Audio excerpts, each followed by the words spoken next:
Hi hello ನಮಸ್ಕಾರ friends, ಎಲ್ಲರೂ ಹೇಗಿದ್ದೀರಾ? ಹೋಪ್ ನೀವೆಲ್ಲ ತುಂಬಾ ಚೆನ್ನಾಗಿದ್ದೀರಾ ಅಂದ್ಕೊಂಡಿದ್ದೀನಿ. ಇವತ್ತಿನ ವ್ಲಾಗ್ ಸ್ಟಾರ್ಟ್ ಮಾಡ್ತೀನಿ. ಸೊ ಇವತ್ತು ಬುಧವಾರ ಮತ್ತು ಗುರುವಾರದ 2 ವ್ಲಾಗ್ನ ನಾನು ಮರ್ಜ್ ಮಾಡಿಬಿಟ್ಟು ಗುರುವಾರನೇ ಅಪ್ಲೋಡ್ ಮಾಡೋಣ ಅಂದ್ಕೊಂಡಿದ್ದೆ. ಅಂದರೆ ಇವತ್ತೇ ಅಪ್ಲೋಡ್ ಮಾಡ್ತೀನಿ. ಸೊ ಹಾಗೆ ತಿಂಡಿ ಬಂದುಬಿಟ್ಟು ದೋಸೆ ಮಾಡಿದ್ದೆ. ಸಖತ್ತಾಗಿ ಬಂದಿತ್ತು ದೋಸೆ ಮಾತ್ರ. ಸೊ ಇದರ ರೆಸಿಪಿ ಏನಾದರೂ ಬೇಕಂದರೆ 2 ಚಾನಲಲ್ಲಿ ಅಪ್ಲೋಡ್ ಮಾಡಿರ್ತೀನಿ, ಅಂದರೆ ಹಿಂದಿನ ವ್ಲಾಗಲ್ಲೆಲ್ಲ. ಸೊ ಅಲ್ಲೂ ನೋಡ್ಕೊಬೋದು. ಸಖತ್ತಾಗಿ ಬರುತ್ತೆ, ಕ್ರಿಸ್ಪಿಯಾಗಿ ಕೂಡ ಇರುತ್ತೆ, ಸಾಫ್ಟಾಗಿ ಕೂಡ ಇರುತ್ತೆ. ನಿಮ್ಗೆ ಯಾವ ಥರ ಬೇಕೋ ಆ ಥರ ಮಾಡ್ಕೊಬೋದು. ಸೊ ಹಾಗೆ ಮನೇಲೇ ನಾನು ಬೆಣ್ಣೆ ತೆಗ್ದಿದ್ದೆ. ಅಂದರೆ ಸ್ವಲ್ಪ ಕೆನೆ ಎಲ್ಲ ಒಟ್ಟುಗೂಡಿಸ್ಬಿಟ್ಟು ಫ್ರೀಝರಲ್ಲಿ ಇಟ್ಟಿದ್ದೆ. ಸೊ ಅದನ್ನೇ ತೆಗೆದುಬಿಟ್ಟು ನೆನ್ನೆ ನೈಟು ಮಜ್ಜಿಗೆ ಮಾಡಿದೆ. ಅದರಲ್ಲಿ ಈ ಥರ ಬೆಣ್ಣೆ ಬಂತು. ಒಂದು ಬೌಲಷ್ಟು ಬಂದಿದೆ. ತುಂಬ ಚೆನ್ನಾಗಿತ್ತು, ಬೆಣ್ಣೆ ಮಾತ್ರ ಸಖತ್ತಾಗಿತ್ತು. ಸೊ ಅದನ್ನು ಇವತ್ತು ದೋಸೆ ಅಲ್ವಾ, ಅದಕ್ಕೋಸ್ಕರ ಇನ್ನೊಂದೆರಡು ದಿನ ಕೂಡಿಡೋಣ ಅಂದ್ಕೊಂಡಿದ್ದೆ. 3 ದಿನದದು ಕೆನೆ. ಇನ್ನೊಂದೆರಡು ದಿನ ಕೂಡಿಟ್ಬಿಟ್ಟು ಆನಂತರ ತೆಗೋಣ ಅಂದ್ಕೊಂಡೆ. ದೋಸೆ ಅಲ್ವಾ, ಸೊ ಚೆನ್ನಾಗಿರುತ್ತೆ ಮಾಡಿದರೆ ಅಂತೇಳ್ಬಿಟ್ಟು ಬೆಣ್ಣೆ ನೆನ್ನೆನೇ ತೆಗ್ದೆ. ಅದನ್ನ ಫ್ರಿಜ್ಜಲ್ಲಿ ಇಟ್ಟಿದ್ದೆ. ಸಖತ್ತಾಗಿ ಬಂದಿತ್ತು ಮಾತ್ರ. ಬೆಣ್ಣೆ ದೋಸೆ ತಿಂದಂಗೆ ಇತ್ತು ಆ ಟೇಸ್ಟು. ಸೊ ತುಂಬ ದಿನ ಆಗಿತ್ತು ನಾನು ಬೆಣ್ಣೆ ತೆಗೆದೆ. ಅಂದರೆ ಕೆನೆ ಕೂಡ್ಸೋದು ಅದು ಯಾರು ಮಾಡ್ತಾರೆ ಅಂತ ಅನಿಸ್ಬಿಡೋದು. ಆಮೇಲೆ ಬೆಣ್ಣೆ ಅಂದರೆ ಗೊತ್ತಲ್ಲ, ಜಿಪ್ಟು ಅದು ಯಾರು ಮಾಡ್ತಾರೆ. ಆಮೇಲೆ ಅಮ್ಮ ತುಪ್ಪ ಕೊಡ್ತಾಯಿದ್ವಲ್ಲ, ಸೊ ಅದಕ್ಕೋಸ್ಕರ ಅಷ್ಟೆಲ್ಲ ತಲೆ ಕೆಡಿಸ್ಕೊಂಡು ಬೆಣ್ಣೆ ತೆಗೆದೇನು ತಲೆ ಕೆಡಿಸ್ಕೊಂಡಿರಲಿಲ್ಲ. ಆದರೂ ಈ ಸರಿ ನೋಡೋಣ ಅಂತ ಹೇಳ್ಬಿಟ್ಟು ತೆಗೆದಿಟ್ಟಿದ್ದೆ. ಸುಮಾರು ಕೆನೆ ಎಲ್ಲ ಬಂದಿತ್ತು. ಸೊ ಅದಕ್ಕೆ ಸ್ವಲ್ಪ ಹೆಪ್ಪಾಕ್ಬಿಟ್ಟು ಫ್ರಿಜ್ಜರಲ್ಲಿ ಇಟ್ಟಿದ್ದೆ. ಸೊ ಚೆನ್ನಾಗಿ ಕೆನೆ ಸಿಕ್ಕಾಪಟ್ಟೆ ಇತ್ತು. ಅದರಲ್ಲಿ ಇಷ್ಟು ಬೆಣ್ಣೆ ಬಂದಿದೆ. ತುಂಬ ಚೆನ್ನಾಗಿತ್ತು. ಸೊ ಏನಾದರೂ ಈ ಥರ ಹಾಲಿದ್ದರೆ ನಾವೇ ಮನೆಯಲ್ಲೇ ಮಾಡ್ಕೊಬೋದು. ಸೊ ತುಪ್ಪ ಆಮೇಲೆ ಬೆಣ್ಣೆ ಎಲ್ಲ ತುಂಬ ಕಾಸ್ಟ್ಲಿ ಅಲ್ವಾ, ಅದಕ್ಕೋಸ್ಕರ ಈ ಥರ ಮನೇಲಿ ಕೆನೆ ಇದ್ದರೆ ತೆಗೆದಿಟ್ಕೋಬೋದು. ಸೊ ಬನ್ನಿ, ಇವತ್ತಿನ ವ್ಲಾಗಲ್ಲಿ ನಾನು ಹೇಳಿದ್ನಲ್ಲ ಬುಧವಾರ ಗುರುವಾರದ ವ್ಲಾಗ್ ಮರ್ಜ್ ಮಾಡ್ತೀನಿ ಅಂತ. ಸೊ ಅದನ್ನೇ ಮಾಡ್ತಾಯಿದ್ದೀನಿ. ಓಕೆ, ವ್ಲಾಗ್ನ ನಾನು ಸ್ಟಾರ್ಟ್ ಮಾಡ್ತಾಯಿದ್ದೀನಿ. ಅದಕ್ಕೂ ಮುಂಚೆ ಯಾರೆಲ್ಲ ಚಾನಲ್ನು ಸಬ್ಸ್ಕ್ರೈಬ್ ಮಾಡ್ಕೊಳ್ದೆ ನೋಡ್ತಾ ಇದ್ದಿದ್ರೆ ದಯವಿಟ್ಟು ಚಾನಲ್ಗೆ ಸಬ್ಸ್ಕ್ರೈಬ್ ಮಾಡ್ಕೊಳ್ಳಿ. ಮತ್ತು ಇಷ್ಟ ಆದರೆ ಲೈಕ್, ಶೇರ್, ಕಮೆಂಟ್ ಮಾಡಿ, ಓಕೆನಾ. ಹಾಗೆ ಇದ್ದು ಕಾಂಬಿನೇಷನ್ ಆಗಿ ನಾನು ಆಲೂಗೆಡ್ಡೆ ಪಲ್ಯ ಮಾಡಿದ್ದೆ. ಸ್ವಲ್ಪ ಅಂದರೆ ಬೇರೆ ಥರ ಮಾಡಿದೆ ಈ ಸರಿ. ನೆನ್ನೆ ಅವರೆಕಾಳೆಲ್ಲ ಕೊಟ್ಟಿದ್ರಲ್ವ, ಸೊ ಹಬ್ಬಕ್ಕೆಲ್ಲ ಅವರೆಕಾಳೆಲ್ಲ ಕೊಟ್ಟಿದ್ದರು. ಸೊ ಅದನ್ನು ಹಾಗೆ ಬಿಡಿಸಿಟ್ಟಿದ್ದೆ. ಅದೇನು ತಿನ್ನೋದಂತ ಹಾಗೆ ಬಿಡಿಸಿಟ್ಟೆ. ಅದನ್ನು ಅದ್ರ ಜೊತೆ ಹಾಕಿಬಿಟ್ಟು ಮಾಡಿದೆ. ಸಖತ್ತಾಗಿ ಬಂದಿತ್ತು ಮಾತ್ರ. ಆನಂತರ ಇವತ್ತು ಮಧ್ಯಾಹ್ನಕ್ಕೆ ಹಸ್ಬೆಂಡಿಗೆ ಲಂಚ್ ಬಾಕ್ಸ್ಗೆ ಅಂತ ಹೇಳ್ಬಿಟ್ಟು ನಾನು ರಸಮ್ ಕೂಡ ಮಾಡಿದ್ದೆ. ಆನಂತರ ಇದು ಗುರುವಾರ ಮಾರ್ನಿಂಗು. ಅದು ನಿನ್ನೆ ನಾನು ಕಂಟಿನ್ಯೂ ಮಾಡೋಕ್ಕಾಗಿಲ್ಲ. ಸೊ ಅದಕ್ಕೋಸ್ಕರ ಮತ್ತೆ ನಾನು ಗುರುವಾರದ ಬ್ಲಾಗ್ ಕಂಟಿನ್ಯೂ ಮಾಡ್ತಾಯಿದ್ದೀನಿ. ಇವಾಗ ನಾವು ರಾಘವೇಂದ್ರ ಸ್ವಾಮಿ ದೇವಸ್ಥಾನಕ್ಕೆ ಹೋಗ್ತಾ ಇದ್ವಿ. ನಾನು, ಆಂಟಿ, ಹಾಗೆ ಮನ್ವಿತದು ಫೇವ್ರೇಟ್ ಆಂಟಿ ಕೂಡ ಅವರೇ ಎತ್ಕೊಂಡಿದ್ದಾರಲ್ಲ. ಸೊ ಮನ್ವಿತಿಗೆ ಅವರಂದರೆ ಸಿಕ್ಕಾಪಟ್ಟೆ ಇಷ್ಟ. ಸೊ ದೇವಸ್ಥಾನಕ್ಕೆ ಸಾಯಿಬಾಬಾ ದೇವಸ್ಥಾನದಲ್ಲೇ ನಾವು ಪರಿಚಯ ಆಗಿದ್ದು. ಸೊ ಅಲ್ಲಿಂದ ಫ್ರೆಂಡ್ಶಿಪ್ ಬಿಲ್ಡ್ ಆಯಿತು. ಸೊ ಒಂದು 5 ಜನ ಸೇರಿಬಿಟ್ಟು ಹೋಗಿದ್ವಿ. ತುಂಬ ಚೆನ್ನಾಗಿತ್ತು. ಸೊ ಎಲ್ಲ ದರ್ಶನ ತೊಗೊಂಡು ಬಾಬಾ ದೇವಸ್ಥಾನಕ್ಕೆ ಬರೋಣ ಅಂದ್ಕೊಂಡ್ವಿ. ಬಟ್ ಅಲ್ಲೇ ಎಲ್ಲ ಊಟ ಇತ್ತು. ಸೊ ರಾಘವೇಂದ್ರ ಸ್ವಾಮಿ ದೇವಸ್ಥಾನದಲ್ಲೇ ಮಾಡ್ಕೊಂಬಂದ್ಬಿಡೋಣ ಪ್ರಸಾದನ ಅಂತಬಿಟ್ಟು ಅಲ್ಲೇ ಮಾಡಿಕೊಂಡು ಆನಂತರ ಬರಬೇಕಾಯಿತು. ಸೊ ಸಖತ್ತಾಗಿ ಮಾಡಿದರು ಪೂಜೆ ಎಲ್ಲ. ಒಳ್ಳೆ ದರ್ಶನ ಆಯಿತು ಅಂತಲೇ ಹೇಳ್ಬೋದು.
ಆನಂತರ ನಾವು ಬಾಬಾ ದೇವಸ್ಥಾನಕ್ಕೆ ಬಂದ್ವಿ. ಏನೋ ಗೊತ್ತಿಲ್ಲ, ಒಂದು ವಾರ ಹೋಗಿಲ್ಲ ಅಂತಂದರೆ ಬಾಬಾ ದೇವಸ್ಥಾನಕ್ಕೆ ಏನೋ ಒಂಥರ ಏನೋ ಕಳ್ಕೊಳ್ಳೋ ಥರ ಫೀಲ್ ಆಗುತ್ತೆ. ಸೊ ಹಾಗೆ ಅಲ್ಲೆಲ್ಲ ಊಟ ಎಲ್ಲ ಆಯಿತು. ಒಂದೂವರೆ ಆಗಿತ್ತೇನೋ ಆವಾಗ ಬಾಬಾ ದೇವಸ್ಥಾನಕ್ಕೆ ಬಂದ್ವಿ. ಹಾಗೆ ದರ್ಶನ ತೊಗೊಂಡು ಸ್ವಲ್ಪ ಹೊತ್ತು ಕೂತ್ಬಿಟ್ಟು ಹೋದ್ವಿ. ಅಲ್ಲೇ ಊಟ ಎಲ್ಲ ಮಾಡ್ಕೊಂಬಂದಿದ್ವಲ್ಲ, ಸೊ ಹಾಗೆ ದರ್ಶನ ತೊಗೊಂಡ್ವಿ ಅಷ್ಟೇ. ಸೊ ಹಾಗೆ ಆಂಟಿದಿರೆಲ್ಲ ಕೂತ್ಕೊಂಡು ಮಾತಾಡ್ತಾ ಇದ್ವಿ.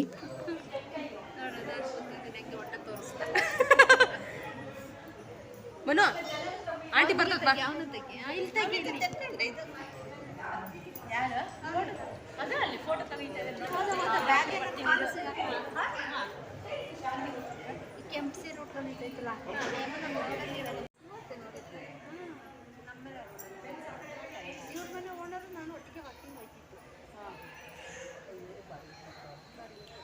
ಐದ ನೋಡಲ್ ಮನ್ವಿತ್ತು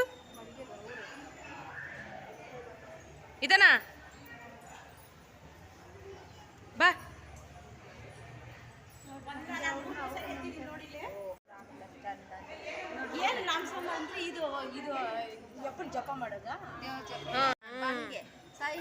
ಓಂ ಸಾಯಿರಾಮ್ ಓಂ ಸಾಯಿರಾಮ್ ಅಂತ ಮಾಡಿ. ನವನೀತಾ ನಾಳೆ ಯೂಟ್ಯೂಬಲ್ಲಿ ಬರ್ತೀಯ? ಅವ್ರು ಹಾಕೈತ್ ನಾನು ನಮ್ಮ ಆಂಟಿರಿ ಇವರು.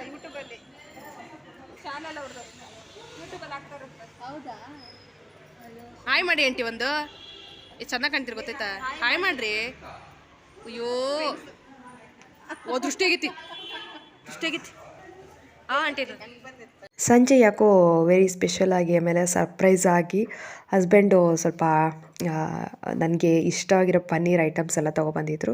ಅದ್ರ ಜೊತೆ ರೋಟಿ ತೊಗೊಬಂದಿದ್ರು. ನಾನು ಮೊನ್ನೆ ಅಷ್ಟೇ ಮಾಡಿದ್ದೀನಿ ಪನ್ನೀರ್ ಅಂತ ಹೇಳಿದೆ, ಬಟ್ ಏನೋ ಗೊತ್ತಿಲ್ಲ, ಅವರಿಗೆಲ್ಲ ಗೊತ್ತಾಗುತ್ತೆ, ಅಂದರೆ ಆಫರ್ ಏನಾದರೂ ಬಿಟ್ಟರೆಲ್ಲ ಗೊತ್ತಾಗತ್ತಲ್ವ. ಸೊ ಅದಕ್ಕೋಸ್ಕರ ತೊಗೊಬಂದಿದ್ರು. ಸೊ ಅದನ್ನೆಲ್ಲ ಹಾಗೆ ಫ್ರಿಜ್ಜಲ್ಲಿಡು, ಏನೇನು ಬೇಕೆಲ್ಲ ಆವಾಗವಾಗ ಬಿಸಿ ಮಾಡ್ಕೊಂಡು ತಿನ್ನು ಓವನಲ್ಲಿ ಅಂತ ಹೇಳಿದ್ರೆ. ನನಗೆ ಓವನಲ್ಲಿ ಯೂಸ್ ಮಾಡೋ ಐಟಮ್ ಅಂದರೆ ಇಷ್ಟ ಆಗಲ್ಲ ಅಷ್ಟೊಂದು. ಸೊ ಅದಕ್ಕೆ ಸ್ವಲ್ಪ ವೆಜಿಟೇಬಲ್ಸ್ ಏನಿದೆ ಇದು ಕರಿ, ಸೊ ಇದು ಮಾತ್ರ ಸ್ವಲ್ಪ ತೊಗೊಂಡು ಒಂದೆರಡು ರೊಟ್ಟಿ ತಿಂದೆ ಅಷ್ಟೇ. ಸಖತ್ತಾಗಿತ್ತು ಮಾತ್ರ, ಆಸಮ್ಮಾಗಿತ್ತು. ಈ ಸರಿ ಸ್ವಲ್ಪ ಥಿಕ್ನೆಸ್ ಜಾಸ್ತಿ ಇದೆ ಅಂತಲೇ ಹೇಳ್ಬೋದು. ಸೊ ಹಾಗೆ ಪಾಲಕ್ ಪನ್ನೀರ್ ಮಾತ್ರ ಮಸ್ತಿತ್ತು. ಅದನ್ನು ಸ್ವಲ್ಪ ಅಷ್ಟೇ ಒಂದು ಸ್ಪೂನ್ ತೊಗೊಂಡು ಆನಂತರ ಹಾಗೆ ಇಟ್ಬಿಟ್ಟಿದ್ದೀನಿ. ಆನಂತರ ದಾಲ್ ತಂದಿದ್ರು. ಆಮೇಲೆ ನನ್ನ ಫೇವ್ರೇಟ್ ಮನ್ವಿತಿಗೆ, ಆ್ಯಕ್ಚುಲಿ ನನಗಿಂತ ಮನ್ವಿತಿಗೆ ಫೇವ್ರೇಟ್ ಆಗಿರೋ ಇದು ಪನ್ನೀರ್ ಟಿಕ್ಕಾ ಅಂತ ಹೇಳ್ತಾರೆ. ಸೊ ಪನ್ನೀರ್ನ ಚೀಸ್ ಹಾಕ್ಬಿಟ್ಟು ಫ್ರೈ ಮಾಡುತ್ತಾರೆ, ಮಸ್ತಿರುತ್ತೆ. ಲಾಸ್ಟು ಹಸ್ಬೆಂಡ್ ಆಫೀಸು ಹೆಡ್ದು ಮದುವೆ ರಿಸೆಪ್ಷನ್ ಇತ್ತಲ್ಲ ಅವ್ರ ಮಗಂದು, ಆವಾಗ ಹೋಗಿದ್ವಲ್ಲ, ಅಲ್ಲಿ ಈ ಥರ ಇತ್ತು. ಅದ್ರ ಮನ್ವಿತು ಇಷ್ಟಪಟ್ಟು ತಿಂದಿದ್ದ ಅಂತ ಅಂದರೆ ಬರೀ ಅದು ಪನ್ನೀರ್ ಅಂತಲೇ ಕೇಳ್ತಾ ಇದ್ದ. ಅದಕ್ಕೋಸ್ಕರ ಏನೋ ಗೊತ್ತಿಲ್ಲ, ಅವನಿಗೋಸ್ಕರ ತೊಗೊಬಂದಿದ್ದಾರೆ. ಹಾಗೆ ದಾಲು ರೋಟಿ, ಆಮೇಲೆ ಸ್ವಲ್ಪ ವೆಜಿಟೇಬಲ್ಸು ಎಲ್ಲ ಇದ್ದು, ದಾಲ್ ಕಿಚಡಿ ತೊಗೊಬಂದು ಎಲ್ಲ ಇಟ್ಟಿದ್ದು. ಆಮೇಲೆ ಸ್ವಲ್ಪ ಹೊತ್ತೆಲ್ಲ ಏನೇನೆಲ್ಲ ಬೇಕಲ್ಲ ಬಿಸಿ ಮಾಡ್ಕೊಂಡು ಎಲ್ಲನೂ ಮಾಡೋಕ್ಕೆ ಹೋಗಿಲ್ಲ. ಆನಂತರ ಅದು ಪನ್ನೀರ್ ಟಿಕ್ಕಾ ಇದೆಯಲ್ಲ, ಸೊ ಅದನ್ನು ನಾವು ಓವನಲ್ಲೇ ಬಿಸಿ ಮಾಡೋಣ ಅಂತ. ಯಾಕಂದರೆ ತವದಕ್ಕೆ ಹಾಕಿಬಿಟ್ರೆ ಅದು ಹಿಡಿದು ಬಿಡುತ್ತೆ ತವದಲ್ಲಿ, ಅದಕ್ಕೋಸ್ಕರ ಓವನಲ್ಲೇ ಬಿಸಿ ಮಾಡಬೇಕು. ಅದನ್ನು ಓವನಲ್ಲೇ ಬಿಸಿ ಮಾಡೋಣ ಅಂತ ಇವಾಗ ಓವನಿಗಿಟ್ಟೆ. ಸೊ ಸಖತ್ತಾಗಿತ್ತು ಮಾತ್ರ. ನನಗೆ ಈ ಥರ ಅಂದರೆ 24th ಮೇನ್ ಹೋಟೆಲಿಂದ ಸಿಕ್ಕಾಪಟ್ಟೆ ಇಷ್ಟ ಆಗಿರೋ ಐಟಮ್ಗಳಿದು. ಸೊ ಆವಾಗವಾಗ ಹಸ್ಬೆಂಡ್ ತರ್ತಾಯಿದ್ರು. ಇತ್ತೀಚೆಗೆ ಒಂದು 6 ಮಂತ್ ಆಗಿತ್ತೇನೋ, ಏನೋ ತಂದಿರಲಿಲ್ಲ, ಇವಾಗೆಲ್ಲ ತೊಗೊಬಂದಾರೆ ನಮಗಿಷ್ಟ ಅಂತ. ಸಖತ್ ಬಿಸಿಯಾಗಿತ್ತು ಮಾತ್ರ.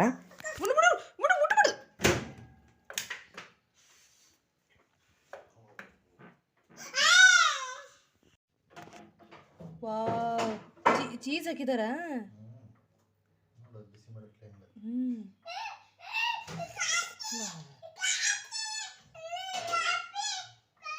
ಮನು ಪನ್ನೀರ್ ತಗೋ, ಪನ್ನೀರ್.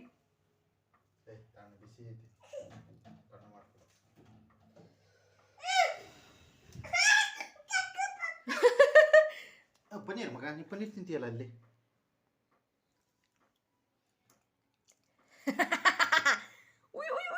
ಸೂಪರಾ? ಹೇಗೈತಿ? ಮಾಡು ಮಕ್ಕ, ಪನ್ನೀರ್ ರಾಜ ಚೆನ್ನಾಯ್ತಾ ಬಂಗಾರಿ? ಇನ್ನೂ ಸ್ವಲ್ಪ ಕೊಡು. ಚೀಸ್ ಹಾಕಿದಾರಲ್ಲ, ಆಹಾ ಸಕ್ಕತ್ತೈತಿ. ಇದಂಗೆ ಒಂದು ಪ್ಲೇಟ್ ಚಿನ್ನಿ ಗೊತ್ತಿಲ್ಲ, ನೋಡು ತಿನ್ನು, ಚೆನ್ನಾಗೈತಿ ಅಂತ ನೋಡ್ರಿ. ಸುಡ್ತಾ ಐತಾ? ಸುಡ್ತಾ ಇಲ್ಲ. ನೀ ತಿನ್ನು. ಬೇಕಾ ಮಗ್ನೆ? ಸುಡ್ತಾ ಇಲ್ಲ.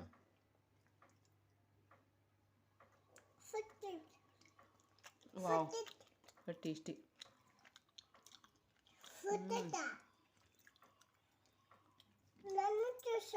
ನಾನು ಸುಡ್ತಂತ.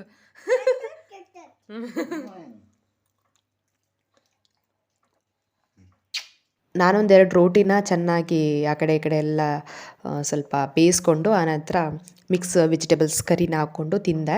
ಸಖತ್ತಾಗಿತ್ತು ಟೇಸ್ಟು, ಮಸ್ತಿತ್ತು. ನನಗೆ ಈ ಥರ ಪನ್ನೀರ್ ಐಟಮ್ ಅಂದರೆ ಸಿಕ್ಕಾಪಟ್ಟೆ ಇಷ್ಟ. ಅದಕ್ಕೆ ಮನೇಲೆಲ್ಲ ಟ್ರೈ ಮಾಡ್ತಾ ಇರ್ತೀನಿ. ಬರೀ ಹೋಟೆಲ್ ಅಂತಂದರೆ ಎಷ್ಟೊಂದು ಕಾಸ್ಟ್ ಅಂತ ಹೇಳ್ಬಿಟ್ಟು, ಅದು ರೇಟ್ ಕೂಡ ಅಷ್ಟೇ ಇರುತ್ತೆ, ಸಿಕ್ಕಾಪಟ್ಟೆ ಕಾಸ್ಟ್ ಇರುತ್ತೆ.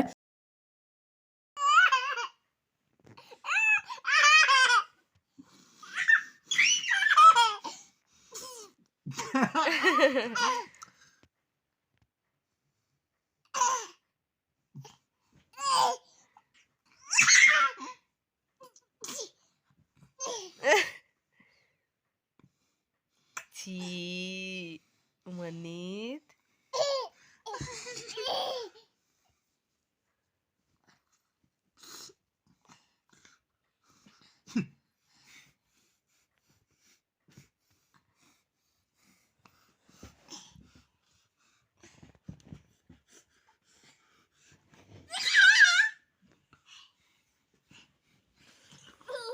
ಇನ್ನು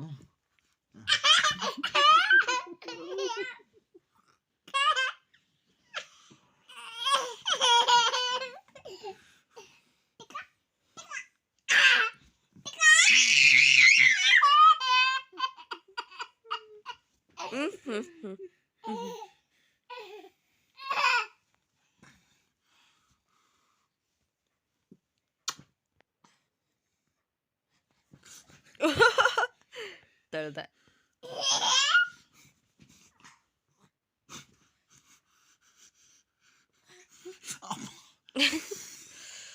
ಹೋಗ್ತಾ ಹೋಗ್ತಾ ಹಿಂಗೆ ಆಗುತ್ತೆ ನಿಮಗೆ.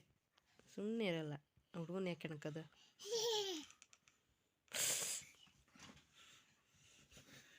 ಕುಸ್ತಿ ಅವ್ನು ಕಾಂಪಿಟೇಷನ್ ಮಾಡಿ ಬರ್ತಾನೆ ನಿಮ್ಮ ಜೊತೆ.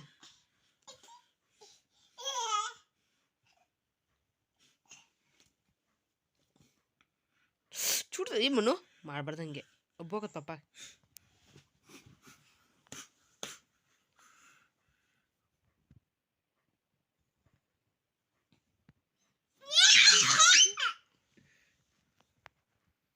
ಅಪ್ಪ ಮಗ ಏನಾದರೂ ಒಂದು ತರಲೆ ಮಾಡ್ತಾ ಇರ್ತಾರೆ. ಸೊ ಇದು ನಿನ್ನೆ ನೈಟ್ ಮಾಡಿರೋದು. ಸೊ ಅದನ್ನು ಇವತ್ತು ಆ್ಯಡ್ ಮಾಡಿದ್ದೀನಿ. ಸೊ ಹಾಗೆ ಇವತ್ತಿನ ಬ್ಲಾಗ್ ಕೂಡ ಇಲ್ಲಿಗೆ ಎಂಡ್ ಮಾಡ್ತಾಯಿದ್ದೀನಿ. ಬ್ಲಾಗ್ ಸ್ವಲ್ಪ ಅಂದರೆ ಇಷ್ಟ ಆಯಿತು ಅಂತ ಅಂದರೆ ಲೈಕ್ ಶೇರ್ ಕಮೆಂಟ್ ಮಾಡಿ. ತಪ್ಪದೆ ನನ್ನ ಚಾನಲ್ಗೆ ಯಾರು ಸಬ್ಸ್ಕ್ರೈಬ್ ಮಾಡ್ಕೊಳ್ದೆ ನೋಡ್ತಾ ಇದ್ದಿದ್ರೆ ದಯವಿಟ್ಟು ಚಾನಲ್ಗೆ ಸಬ್ಸ್ಕ್ರೈಬ್ ಮಾಡ್ಕೊಳ್ಳಿ. ಹಾಗೆ ಪಕ್ಕದಲ್ಲೂ ಬೆಲ್ ಐಕನ್ ಕ್ಲಿಕ್ ಮಾಡ್ಕೊಳ್ಳಿ. ಓಕೆನಾ? ಮತ್ತೆ ಸಿಗ್ತೀನಿ. ನಮಸ್ಕಾರ. Take care. Love you all. Bye.